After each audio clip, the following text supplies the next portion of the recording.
Never thought I would be saying this in the intro to a story, but a former Facebook CEO and the founder of Social Capital did something extremely hot on CNBC. You keep saying propping up zombie companies. Are you arguing to let airlines, for example, fail?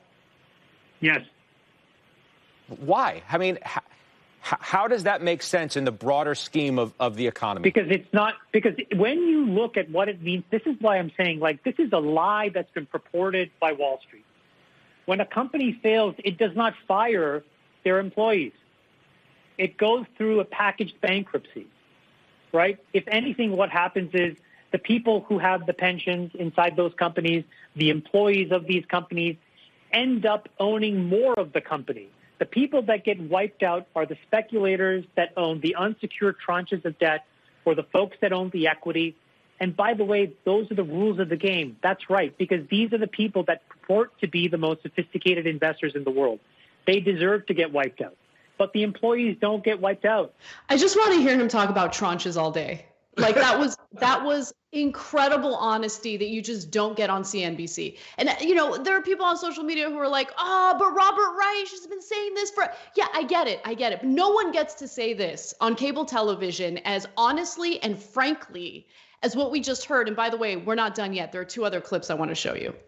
Okay, so I know Chamath just a little bit, okay? And he's a great guy, and he's generally progressive.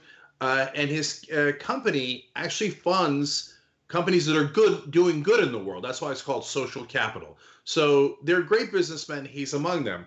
But he's also a real capitalist. So a lot of the left wing agrees with him completely. But if you're a real right wing or a real believer in capitalism, you would have jumped out of your chair and gave him a standing ovation for that. I mean, are we capitalists or are we not? So the whole point of capitalism isn't the government comes and saves you. It's you sink or swim. So now, look, I think that there are circumstances where I'm not even sure I'd agree with Chamath, and it depends on the situation, right? So I'm less of an ideologue. But if you are a right-wing ideologue, you love what he just said. The government shouldn't be bailing out people at all in those circumstances. But the part where I really agree with him is, look, airlines are going to exist no matter what. The question isn't whether that's going to happen. It's not like the airlines that currently exist went out of business. Oh, well, we can't fly anymore. No, the pensions are protected. There's laws around that. That's why you need the government to protect you. And then new companies would start immediately with new investors. But the people who would really be hurt in the airline, these current airlines going under, is the old investors in those.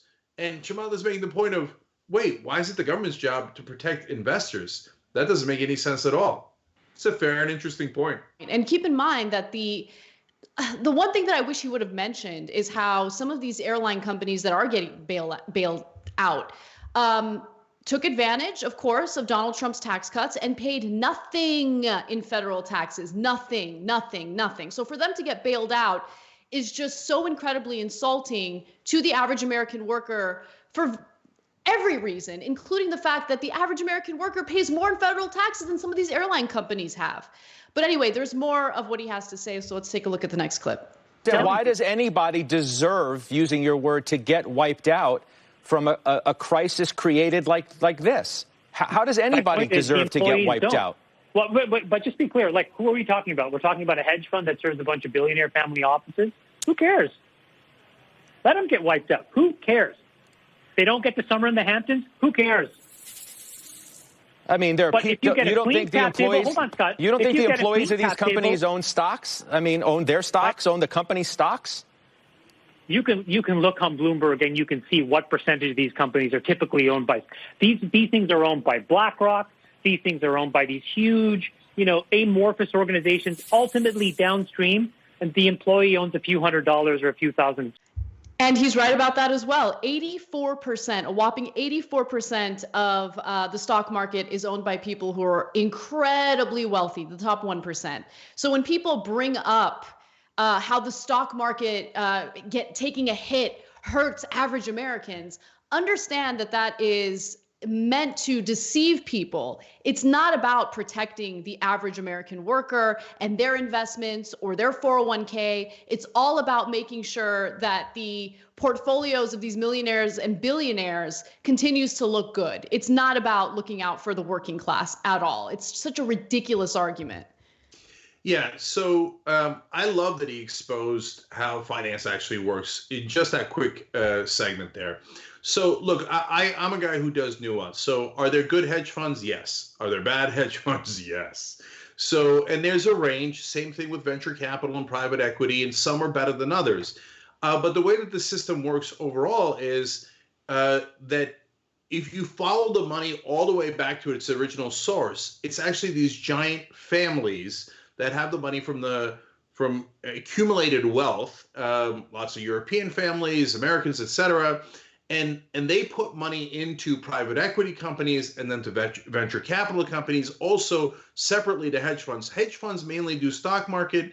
Venture capital mainly does startups and small businesses. So there's a huge range here. But basically what Chamath is saying is, if you follow the money all the way back, it's those big billionaire families. Some of them invested in the right things. Some of them invested in the wrong things, including airlines in this case. Mm-hmm. So why are we picking favorites among billionaires? And that's in essence what we're doing when we're propping up failed large businesses, as opposed to what he talked about earlier in the segment, which was Main Street, small businesses and actual human beings. So I want to be precise about the numbers that I shared with you all. So I pulled up the article that I was referring to about who owns the majority of the stocks.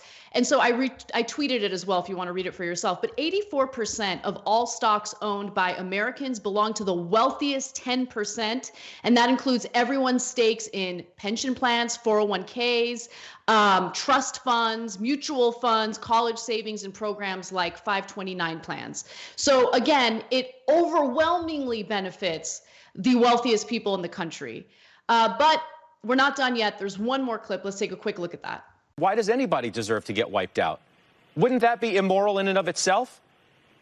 No, because what's happening right now is what I'll tell you is on Main Street today, people are getting wiped out. And right now, rich CEOs are not. Boards that had horrible governance are not. Hedge funds are not. People are. 6 million people just this week alone basically saying, holy mackerel, I don't know how I'm going to make my own expenses for the next few weeks, days, months. So it's happening today to individual Americans. And what we've done is disproportionately prop up and protect poor performing CEOs, companies, and boards. And you have to wash these people out. Well, we're going to continue the debate another day, Chamath. They're not going to continue the debate. I'd be shocked if he was invited back again. But that was personally, that was my favorite part. How the host is like shocked, like, oh, isn't this a question of morality? Oh, were you asking that question when all those Americans had their homes taken away, foreclosed on because of the predatory lending that was happening at the big banks? Were you worried about the moral question there? Probably not. Probably not. There's never any question about whether or not an individual American deserves to go through bankruptcy if they were irresponsible with their money. No one ever raises that question, right? No one ever questions, hey, is there a lifeline that we can offer this person so they don't lose everything? Isn't there a moral question here when we have a shocking number of senior citizens going bankrupt because of their medical bills? Isn't it shocking when you consider the fact that 60,000 people in LA County alone are living on the streets? Isn't there a moral question there that maybe we should go ahead and explore a little bit? And by the way, that was before the pandemic. They never asked those questions because they don't care about you. That host on TV does not care about you, period. The ruling class in this country, both Democrat and Republican, they don't care about you. They care about themselves. They care about their wealthy buddies. And we sit here and we debate about nonsense every day to no end because we're constantly distracted by complete and utter BS While again, the ruling class continues to screw us over. That's the situation we're dealing with. They don't care if we're living on the streets. They don't care if our children are dying. They don't care if we don't have health care. None of them care. It's time to wake up and realize that. I love a CNBC anchor talking about a moral component to something. 16 million people unemployed. I can't see the moral issue there. But my God, a couple of billionaires are going to get washed out of their investments. Isn't there a moral question here? My God, man, have you no morality? Do you not care about those couple of billionaires? So to Anna's point, when the middle class was getting wiped out through foreclosures in 2008, every CNBC anchor said, well, hey, they shouldn't have taken on that debt. They shouldn't have taken on that mortgage. That was a moral failing of theirs. Well, I guess the billionaire investors who invested in the wrong companies shouldn't have made those investments. So isn't that a failing of theirs? Shouldn't they have to deal with that? And look, guys, again, I'm doing nuance. It doesn't mean that we want all those companies wiped out. And it depends. Is it a small business? Is it not? Is it a private business? Is it a public company? Who actually holds the majority of the stock, the shares? These things are all relevant. But Chamath shaking them up, and I love that he snuck in there because he's a CEO, and he's a real businessman. He's a very, very successful businessman, right? But they're like, he's a CEO, he'll be good. Yeah, now tell everybody the billionaires deserve everything. What? He said that the billionaires don't deserve everything. This guy's immoral. We got to get him off. So maybe I can get on there as Young Turks CEO. But one last thing, as I was watching Chamath there, I thought, do we have a new Andrew Yang? And he's even got math in his name. Do the Chamath.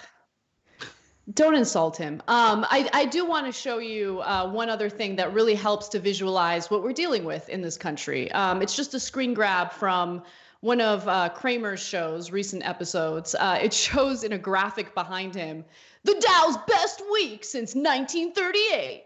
And then there's a lower third that says more than 16 million Americans have lost jobs in 3 weeks. Okay, so wow, the Dow's doing really well.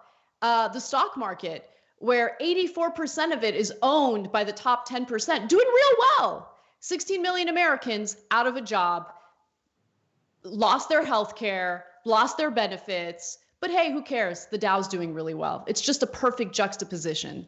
Yeah, that one screen grab shows you where the stimulus bill money went to.